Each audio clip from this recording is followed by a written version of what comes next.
So దీని review ఇప్పుడు చేస్తున్నాం ఏంది బ్రో అనొచ్చు మీరు. యాక్చువల్లీ ఈ బండి తీసుకొని 1.5 year అవుతుంది. 20,000+ కిలోమీటర్స్ తిరిగింది అనమాట. సో 20,000 కిలోమీటర్స్ తర్వాత పెట్రోల్ బండి ఎలా ఉంటుందో మనకు తెలుసు, ఎందుకంటే ఎన్నో ఇయర్స్ నుంచి మనం పెట్రోల్ బండి వాడుతున్నాం కదా. అదే ఎలక్ట్రిక్ బైక్ 20,000 కిలోమీటర్స్ తిరిగిన తర్వాత దాని రేంజ్ ఎలా ఉంటుంది, అసలు దాని ఫిజికల్ ఓవర్వ్యూ ఎలా ఉంటుంది, ఇవన్నీ డిస్కస్ చేద్దామని చెప్పి ఒక వీడియో చేద్దామని అనుకున్నా. Hello guys, welcome to thinking minds, welcome to new video. మన ముందుంది కదా ఏథర్ 450X జనరేషన్ 2 అనమాట. యాక్చువల్లీ ఇది ఓల్డ్ బండే, బట్ ఇది 20,000 కిలోమీటర్స్ తిరిగిన తర్వాత ఓనర్ దగ్గర నేను రివ్యూ తీసుకొని అది మీకు చెప్తున్నాను అనమాట. యాక్చువల్లీ ఓనర్ కెమెరా ముందు రావడానికి కొంచెం మొహాట పడుతున్నాడు. సో దట్ నేను ఆ రివ్యూస్ మొత్తం కలెక్ట్ చేసుకొని మీకు అందించాలనే ఉద్దేశంతో ఈ వీడియో చేస్తున్నాను అనమాట. నేను ఫస్ట్ ఈ బండి యొక్క స్పెసిఫికేషన్స్తో స్టార్ట్ చేస్తాను. బండి స్పెసిఫికేషన్స్ వచ్చేసి బ్యాటరీ వచ్చి 2.9 kWh బ్యాటరీ, మోటార్ వచ్చి 11 kW మోటార్ ఇచ్చారు. మిడ్ డ్రైవ్ మోటార్ అనమాట. ఇది బెల్ డ్రివెన్. మీకు ఛార్జ్ టైం వచ్చేసి 5 hours. వీళ్ళు హోమ్ ఛార్జర్ ఏదైతే ఇచ్చారో 5 hours పడుతుంది. సో దీని మెయిన్ స్పెసిఫికేషన్స్ అయితే ఇవి. ఏథర్ 450X జనరేషన్ 2 అనమాట. ఇది వచ్చి దాదాపు 2 years అవుతుంది. ఇప్పుడు రివ్యూ చేస్తున్నాయి బ్రో అంటే యాక్చువల్లీ ఇది రివ్యూ కాదు, నార్మల్గా ఇది ఈ బండి పర్చేస్ చేసి 1.5 year అయిపోయింది. 20,000+ కిలోమీటర్స్ తిరిగేసింది ఇది. సో తిరిగిన తర్వాత దీని ఫిజికల్ ఓవర్వ్యూ ఏంటి, దీని బ్యాటరీ పర్ఫార్మెన్స్ ఏంటి, సో ఇవన్నీ మనం ఇప్పుడు అబ్జర్వ్ చేద్దాము. యాక్చువల్లీ మీరు ఇప్పుడు ప్రస్తుతానికి వీడియోలో చూడొచ్చు, దీనికి లెఫ్ట్ సైడ్ మిర్రర్ లేదు, అలానే చాలా స్క్రాచెస్ అవి ఉన్నాయి. బండి చాలా రఫ్గా అయితే నడిపారు. సో దీని గురించి ఈచ్ అండ్ ఎవ్రీ పార్ట్ నేను డిస్కస్ చేద్దామని చెప్పి ఈ వీడియో ముఖ్య ఉద్దేశం. అప్డేట్ చేసినప్పుడు దీని తర్వాత రిస్టా అవుట్ వచ్చింది, ఏథర్ 450X జనరేషన్ 3 వచ్చింది.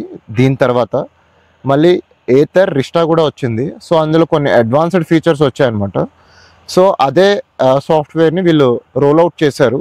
దీన్ని అప్డేట్ చేసినప్పుడు సేమ్ ఫీచర్స్ అన్నీ దీనికి కూడా రోల్ అవుట్ అయ్యాయి అనమాట. సో అదొక గుడ్ మూవ్ అని చెప్పొచ్చు. ఏథర్లో మీకు ఇక్కడ హిల్ అసిస్ట్, అట్లనే మీరు యాక్సిడెంట్ అయినప్పుడు మోటార్ రన్నింగ్లో లేకుండా ఆటో కట్ అయిపోతుంది అనమాట. సో ఇట్లాంటి కొన్ని ఫీచర్స్ అయితే దీనికి కూడా రోల్ అవుట్ అయ్యాయి.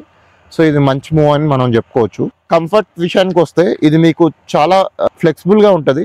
ఈవెన్ మీరు ఎలక్ట్రిక్కి స్విచ్ అయినా కూడా పెట్రోల్ బండి నడిపిస్తున్న ఎక్స్పీరియన్సే కలుగుతుంది అనమాట.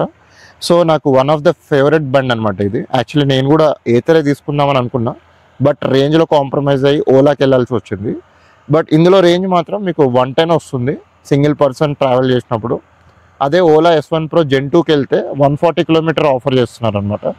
సో అదొకటే మైనర్ డిసడ్వాంటేజ్ ఇందులో. బట్ రిమైనింగ్ మాత్రం బండి చాలా బాగుంటుంది. మీకు రైడ్ పరంగా ఎక్కడ మిమ్మల్ని డిస్సాటిస్ఫై చేయదన్నమాట.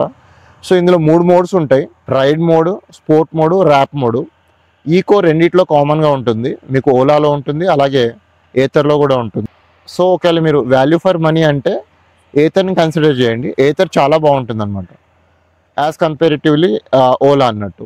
సో సర్వీస్ పరంగా ఏథర్లో చాలా బాగుంటుంది. యాక్చువల్లీ పెయిడ్ సర్వీస్ ఉంది, మనకి ఓలాలో ఫ్రీ సర్వీస్ ఉందన్నమాట. బట్ ఏథర్ వాళ్ళు హీరో వాళ్ళతో విదా V1 ఉంది కదా, సో ఆ ఛార్జింగ్ స్టేషన్స్ అయితే ఇద్దరు టైఅప్ అయ్యి ఒకటే దగ్గర మీరు ఏథర్ని అలానే హీరో V1 విదా ఉంది కదా, విదా V1 రెండు కలిపి ఒక దగ్గర ఛార్జ్ పెట్టుకోవచ్చు అట్ ఫ్రీ ఆఫ్ కాస్ట్ అనమాట. ఇందులో ఇంకొక అడ్వాంటేజ్ ఏంటంటే స్టిల్ వీళ్ళు కీ వేరియంట్ తోటే వచ్చారనమాట. వేరేస్ ఓలాలో అయితే మీకు కీ ఉండదు, కీలెస్ అనమాట. మొత్తం పాస్వర్డ్ లేదంటే మొబైల్తో మీరు ఆపరేట్ చేసుకోవచ్చు. ఇందులో మొబైల్తో కూడా ఆపరేట్ చేసుకోవచ్చు, అట్ ద సేమ్ టైం మనం కీ కూడా ఆపరేట్ చేసుకోవచ్చు అనమాట. ఇంకోటి కూడా రోల్ అవుట్ చేశారు. ఇందులో మీకు టైర్ ప్రెషర్ కూడా చూపెడుతుంది అనమాట. 2 టైర్స్లో ఎంత ప్రెషర్ మెయింటైన్ అవుతుందో చెప్తుంది. సో దాన్ని బట్టి మీరు ప్రెషర్ మెయింటైన్ చేయొచ్చు అనమాట. వేరే ఓలాలో కానీ టీవీఎస్ ఐక్యూబ్ అందులో ఇలాంటి ఫీచర్స్ లేవు. రీసెంట్గా అప్డేట్ వచ్చినప్పుడు దీనికి హిల్ అసిస్ట్, సో కొన్ని ఫీచర్స్ అయితే దీనికి యాడ్ అయ్యాయి అనమాట. నార్మల్గా ఓలాలో అయితే మీకు ఓలా మ్యాప్స్ వస్తాయి, ఇందులో అయితే గూగుల్ మ్యాప్స్ వస్తుంది అనమాట. సో గూగుల్ వాళ్ళతో వీళ్ళు టైఅప్ అయ్యారు. సో దట్ మీకు మ్యాప్స్ చాలా అక్యురేట్గా ఉంటాయి. రైడింగ్ కంఫర్ట్కి వస్తే మీరు పెట్రోల్ నుంచి ఒకవేళ ఎలక్ట్రిక్ వస్తే మీరు పెట్రోల్ బండి నడుపుతున్న ఫీలింగే ఉంటుంది. అదే ఓలాకి వెళ్తే మీకు కొంచెం డిఫరెంట్ ఎక్స్పీరియన్స్ అయితే మీరు ఎక్స్పీరియన్స్ చేస్తారు.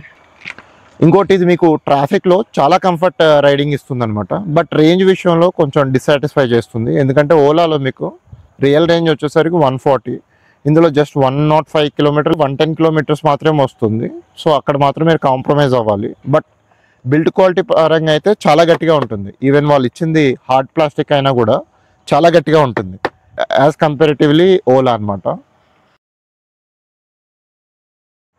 గైస్ ఈ వీడియో నచ్చితే లైక్ చేయండి, అలానే సబ్స్క్రైబ్ చేయండి. ఈ కంపారిజన్ ఓలాకి ఏతర్కి మధ్యలో ఉన్న కంపారిజన్ వీడియో కావాలి అంటే కింద కామెంట్ చేసి తెలియజేయండి. దాని మీద నేను డెఫినెట్గా ఒక వీడియో చేస్తాను. ఇది కూడా కొంచెం లెంతీగా డీటెయిల్డ్గా కావాలి అంటే కూడా చెప్పండి. సో లెంతీ వీడియో కూడా చేస్తాను, అన్ని ఆస్పెక్ట్స్ కవర్ చేసుకుంటాను.